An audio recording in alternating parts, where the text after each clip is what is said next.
Allô tout le monde, je me présente aujourd'hui, je m'appelle Molécule et je suis en partenariat avec Préma Québec pour l'équipe de Prof Dino. Et aujourd'hui, on va faire une expérience qu'on peut faire autant à la maison qu'au travail. C'est une expérience super cool. Aujourd'hui, on va devoir faire de la pâte à dents à éléphant. Vous allez voir, c'est super fun, super cool et je vais vous présenter le matériel qu'on va avoir besoin. Pour commencer, on a besoin d'un pot vide, donc vous avez sûrement ça à la maison, j'imagine. Un pot vide et une petite spatule pour mélanger. Vous allez voir, ça va nous servir plus tard dans l'expérience. Ensuite, on va avoir besoin de levure, plus précisément une cuillère à table de levure. Ça va être pour mélanger avec notre eau tiède. Donc tout simplement 2 cuillères à eau tiède qu'on va devoir mélanger. On va voir ça juste après.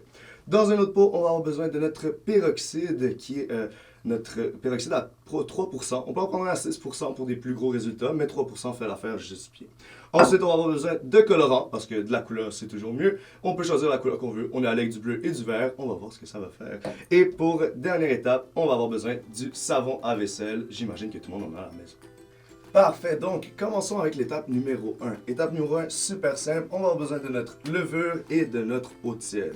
Tout simplement, ce qu'on va faire, c'est qu'on va verser notre eau tiède à l'intérieur de notre levure et on va devoir mélanger. Vous n'avez pas besoin de mélanger trop longtemps, juste pour que ça soit bien mélangé un entre les autres, juste comme ceci. Et c'est parfait, sans plus, sans moins, on a notre première étape de conclu. Donc, pour la deuxième étape, ça va être super simple. On va avoir besoin d'une demi-tasse de notre peroxyde. On va mélanger ça directement dans notre contenant vide. Donc, on va pouvoir verser ça pour commencer. Excellent. Ensuite, étape numéro 2, on va aller avec nos colorants. On va aller avec quelques gouttes de colorant bleu et quelques gouttes de colorant vert. Ouh, un petit peu trop comme d'habitude. Mais c'est ça, la fun, le plaisir de la science. Juste ici. Excellent. Ensuite, on va avoir besoin, tout simplement, même pas besoin de mesure, un petit splash de notre liquide à vaisselle, donc juste un petit peu comme ceci.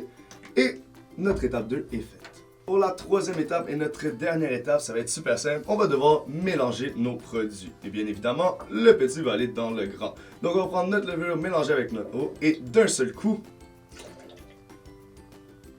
notre expérience est en train de monter.